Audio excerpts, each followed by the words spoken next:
Hi friends, வணக்கம். எல்லாத்துக்கும் வணக்கம். நல்லா இருக்கீங்களா?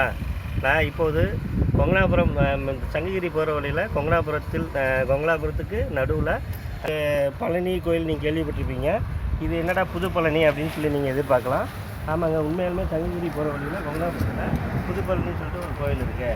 இது பார்த்திங்கன்னா நம்ம முருகன் பிரசித்தி பெற்ற ஒரு கோயில். இந்த கோயிலில் பார்த்திங்கன்னா முருகன் வந்து அருள்பாலிச்சு நம்மளுக்கு வந்து தரிசனம் கொடுப்பாரு. நம்ம வந்து போகிற விதத்தை பொறுத்து நம்ம அதனுடைய தடத்தை வந்து உங்களுக்கு அறிமுகப்படுத்துகிறேன். இது வந்து கொங்கனாபுரம் வந்து சங்ககிரி வந்து ஒரு 8 கிலோமீட்டரும், கொங்கனாபுரம் ஒரு 4 கிலோமீட்டர் இந்த பக்கம் வரும் உங்களுக்கு. இதில் வந்து விவசாயமும் விவசாய சார்ந்த தொழில்களும் இங்கே நடைபெறுவதால் முருகன் வந்து உங்களுக்கு அருள்பாலிச்சு நல்லவித கொடுப்பாரு. ஊராட்சிக்கு ஒன்றுபட்ட ஒரு தாலுக்காவில் இந்த கோயில் வந்து இடம்பெற்று இருக்குது. இது எக்ஸாக்டாக எந்த ஊரில் நம்ம இருக்குது அப்படின்னா சங்ககிரிக்கும் கொங்கனாபுரத்துக்கும் நடுவில் உங்களுக்கு வந்து இந்த வெள்ளக்கல்பட்டிங்கிற ஊரில் ஒரு எரமைப்பட்டி நியரஸ்ட் பிளேஸில் இந்த கோயில் அமைஞ்சிருக்குங்க. இந்த கோயிலை வந்து சுற்றி காமிக்கிறேன், வாங்க எங்களோட. ஓகே, நன்றி. கோயிலுக்கு போகின்ற வழியில் என்னென்ன உள்ளது என்று உங்களுக்கு விவரமாக எடுத்துரைக்கிறோம். இங்கே வந்து மாமர தோட்டம் உள்ளது. ப்ளஸ் வந்து இங்கே அதிகமாக போகின்ற வழியில் வெள்ளக்கல் அதிகமாக உள்ளும். அதனால்தான் இந்த ஊருக்கு வெள்ளக்கல் என்கிற பெயரும் பெற்றது. தெரியுதுங்களா? இங்கே பாருங்கள், மலைகள் அதிகமாக மேலே பாருங்கள். இங்கே போகிற வழி ஃபுல்லாமே மாமர தோட்டமாக இருக்கும். இடையிலும் பார்த்திங்கன்னா மாமர தோட்டங்கள் இருக்கும். விவசாயம் சார்ந்த தொழிலும் இடம்பெற்றுள்ளன.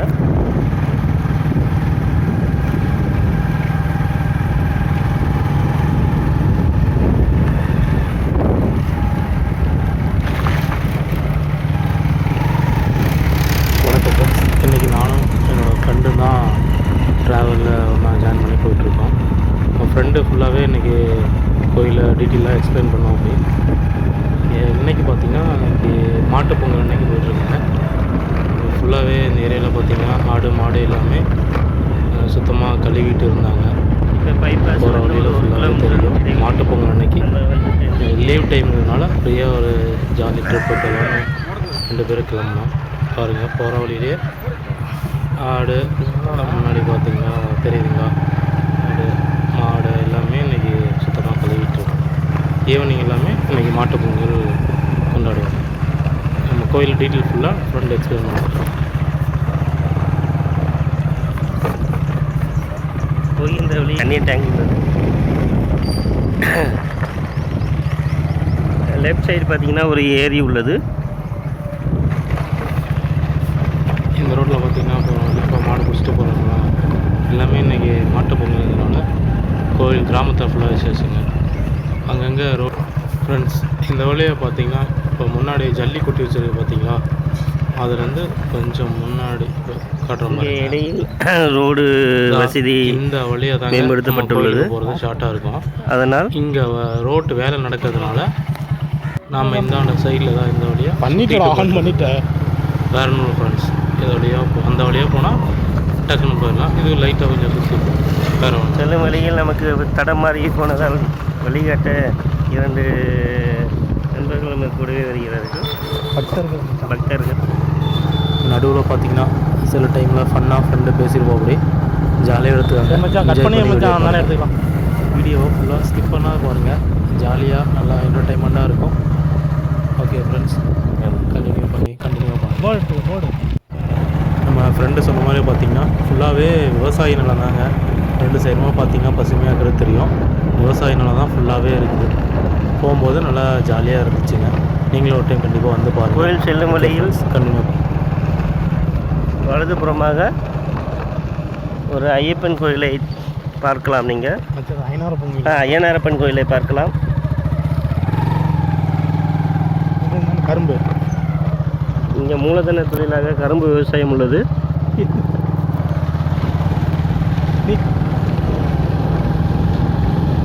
கோயிலை நெருங்க ஆரம்பித்துள்ளோம்.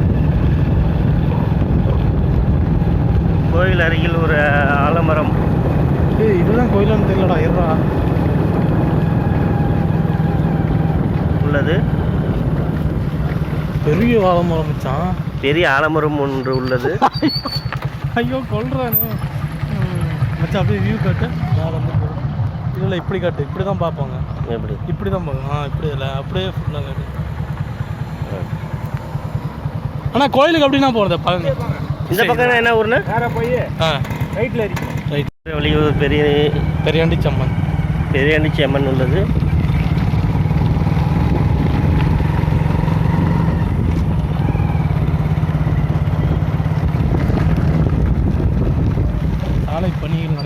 சாலை பணிகள் இடையிடையே நடைபெற்று கொண்டிருக்கின்றன.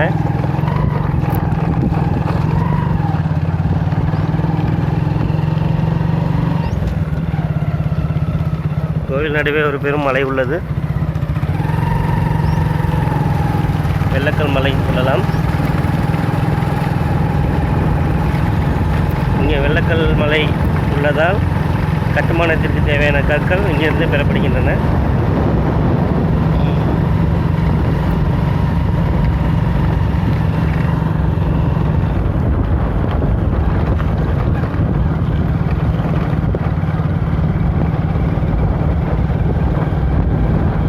பிரதான தொழிலே பார்த்திங்கன்னா இது குச்சிக்கிழங்கு, அப்புறம் மாந்தோப்பை, கரும்பு ஏரியாவில் இதுதான் அதிகமாக இருக்குது. அப்புறம் பேசுகிறேன்.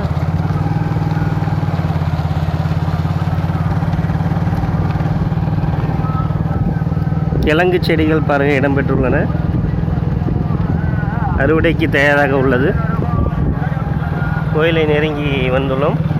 அங்கே தான் தெரியுது. பழனி மலை போன்றே இங்கேயும் புது பழனி அமைந்துள்ளது.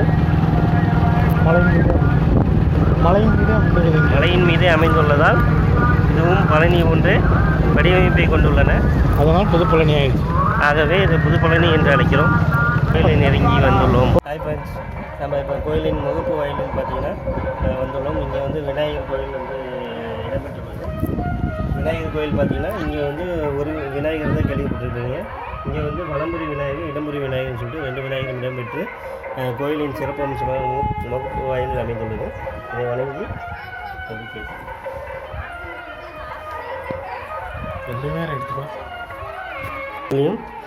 நீங்கள் பார்க்கலாம். வலம்புரி விநாயகர், இடம்புரி விநாயகர் இந்த கோயிலின் சிறப்பம்சமாக கருதப்படுகிறது. இங்கே பார்த்தீங்கன்னா பழனி கோயில் இருக்கிறது. இங்கே பார்த்தீங்கன்னா படிக்கட்டு மூலிமா நம்ம முருகனை தரிசிக்கலாம். இங்கே வந்து எத்தனை படிக்கட்டு வந்து நம்ம எக்ஸாக்டாக சொல்ல முடியாது. நம்ம ஏறதை பொறுத்து புரிஞ்சிக்கலாம். கோயில் மலை அடிவாரத்துலேருந்து பேசியிருப்போம். இப்போ மலைக்கு மேலே வந்து வந்திருக்கோம். இங்கே என்ட்ரன்ஸ்லேயே பார்த்தீங்கன்னா உங்களுக்கு வந்து ஒரு குட்டி மலை இருக்கும். இந்த குட்டி மலையில் வந்து அவங்க வருகின்ற பக்தர்கள் வந்து வேண்டுதல் வச்சுட்டு அதுக்கப்புறம் தான் நம்ம முருகனை தரிசிக்க போகிறாங்க. அதன்படி பார்த்திங்கன்னா நீங்கள் திட்டாக பார்த்துருப்பீங்க, கல்லை அடுக்கி வச்சுருப்பாங்க. இந்த கற்கள் எல்லாம் ஒவ்வொரு பக்தருக்கும் வேண்டுதல் வச்சுருக்காங்க. இங்கே வந்து வேண்டுதல் வைக்கும்போது என்ன நினைக்கிறோமோ அது நடக்குதுன்னு சொல்லிட்டு இங்கே வந்து அதிகப்படியான பக்தர்கள் வந்து கோரிக்கை வச்சுருக்காங்க. இந்த ஒவ்வொரு கல் அடுக்குக்கும் ஒவ்வொரு வேண்டுதல் உள்ளது. அவங்க வேண்டுதல் நிறைவேறணும்னு நானும் வேண்டிக்கிறேன். நீங்களும் வேண்டிக்கோங்க. நீங்களும் இதே வழிமுறையை பின்பற்றலாம், வழிபடலாம்.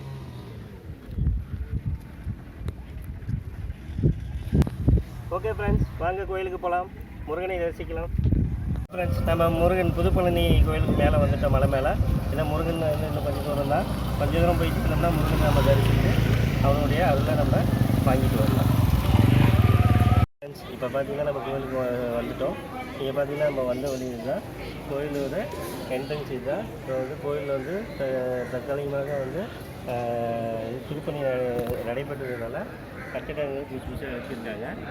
இது வந்து நிறைவுடைய இன்னும் ஒரு காலமாகும்.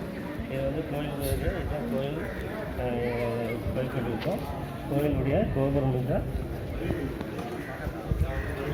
கோயில் கொண்டாடிட்டு இங்கே வந்து கோயிலில் ரசிக்க போகலாம். வாங்க.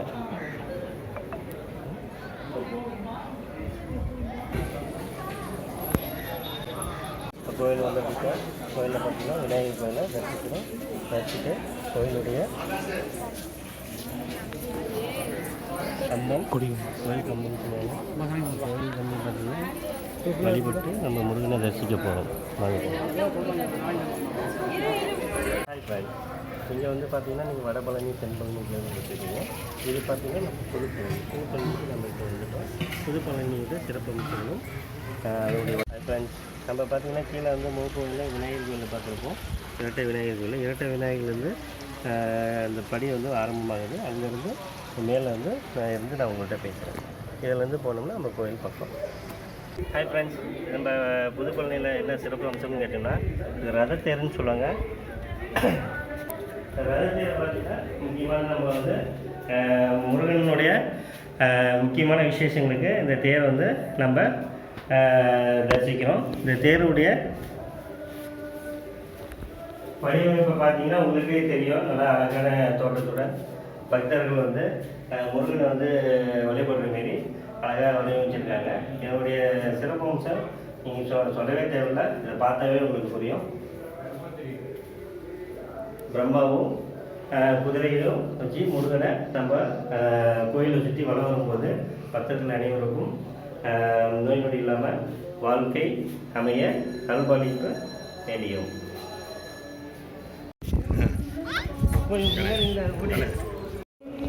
ஹாய் ஃப்ரெண்ட்ஸ், வாங்க நம்ம வடபழனி கோயில் முருகனை பார்க்கலாம், தரிசிக்கலாம். இந்த வெள்ளை துணி மாதிரி தெரியுது பார்த்தீங்களா, அது வந்து உண்டியலுங்க. இந்த பாளையத்தம்மன் படத்தில் வரும்ல அந்த மாதிரி உண்டியல். கோயிலுக்குள்ளே வந்தாச்சுங்க. நம்ம புதுப்பழனி முருகனை எல்லாரும் தரிசனம் பண்ணலாம்.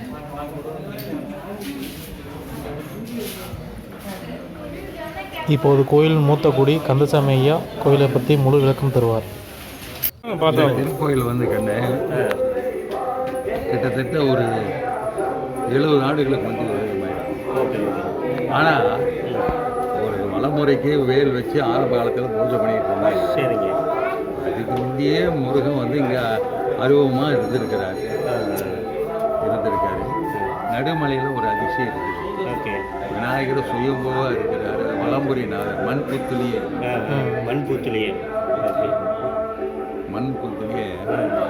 விநாயகர் நடுமலையில் படியில் ஏறும்போது அடிமலையில் படி ஏறி வந்தீங்கன்னா ஒரு 50 படி ஏறிட்டீங்கன்னாக்கா ஒரு குகைக்குள்ளே இருக்கிறார். வளம்புரி விநாயகர் குகைக்குள்ளே இருக்கிறார். இவர் வந்து முருகன் வந்து ஃபஸ்ட்டு கும்பாபிஷேகம் 1982. அதுக்கப்புறம் இப்போ 2019 40 ஆண்டுகள் கழித்து இப்போ தான் பண்ணுறீங்க. இது கும்பாபிஷேகம் எப்போ நடந்தது? அதான் 2012. சாமி தப்பாக பண்ணுறாங்க.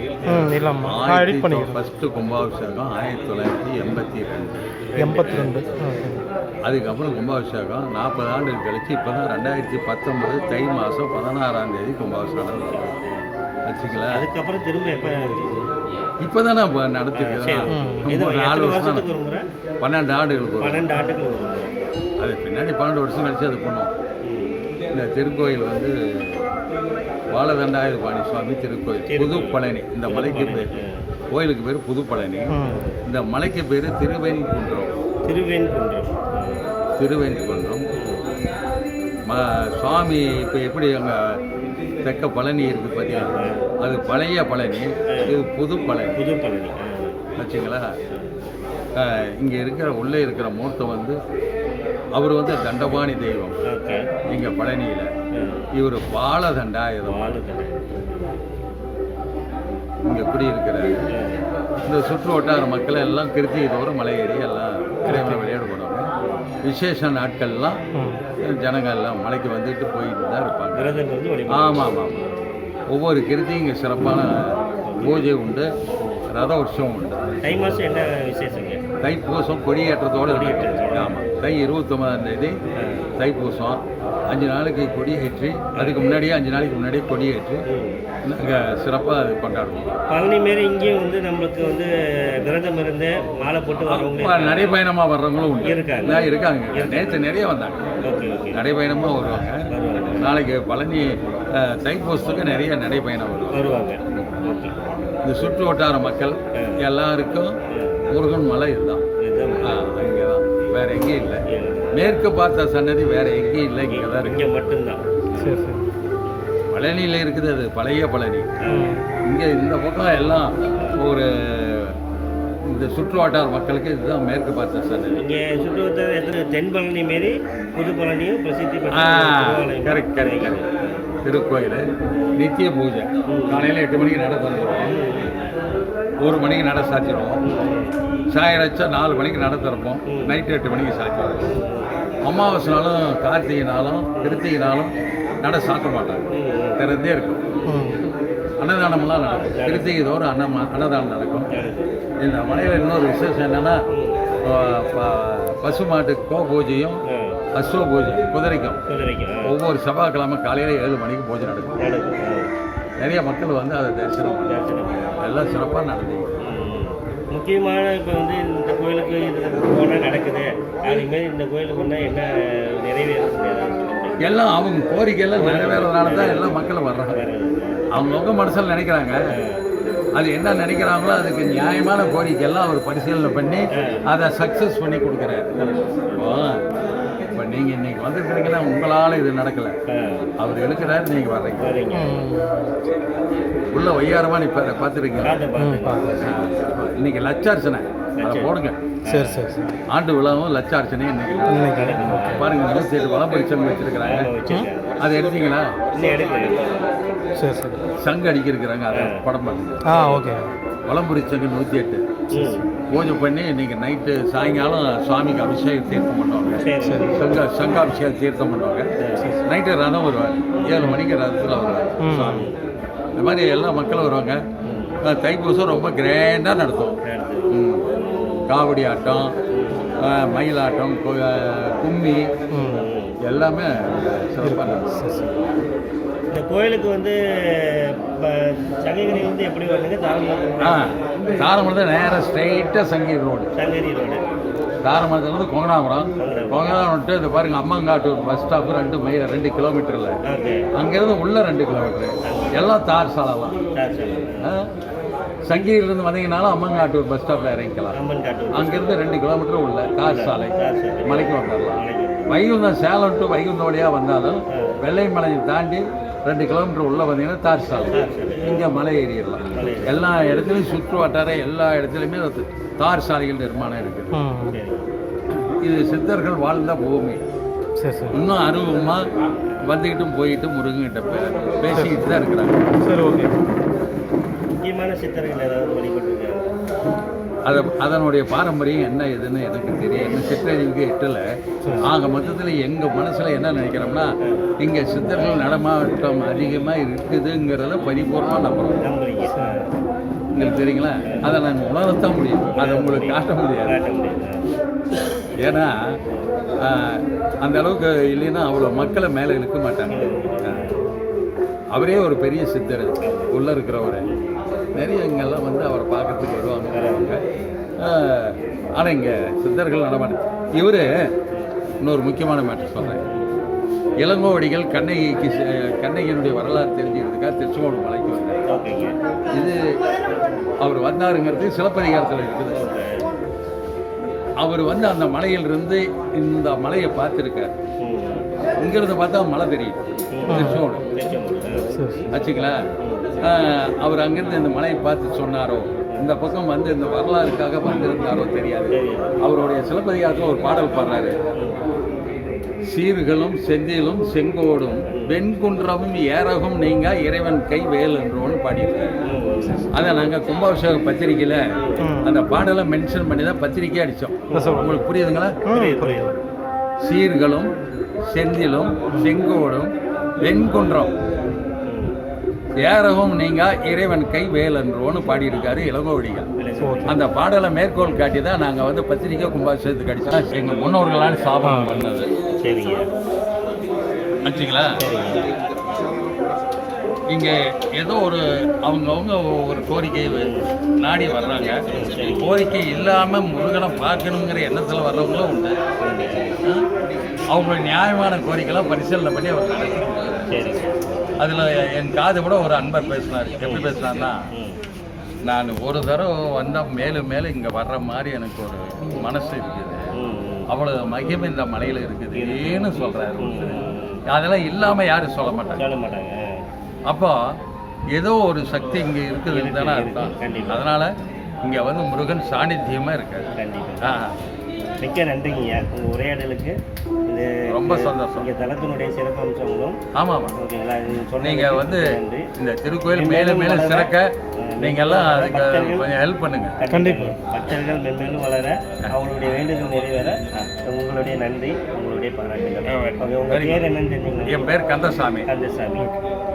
ஓகே ஃப்ரெண்ட்ஸ், புதுப்பழனி கோயிலை நானும் என் ஃப்ரெண்டும் விசிட் பண்ணிட்டோம். நீங்களும் டைம் கிடைச்சா கண்டிப்பாக விசிட் பண்ணி பாருங்கள். மறக்காத நம்ம சேனலை சப்ஸ்கிரைப் பண்ணுங்கள் ஃப்ரெண்ட்ஸ். தேங்க்யூ. தேங்க்ஸ் ஃபார் வாட்சிங்.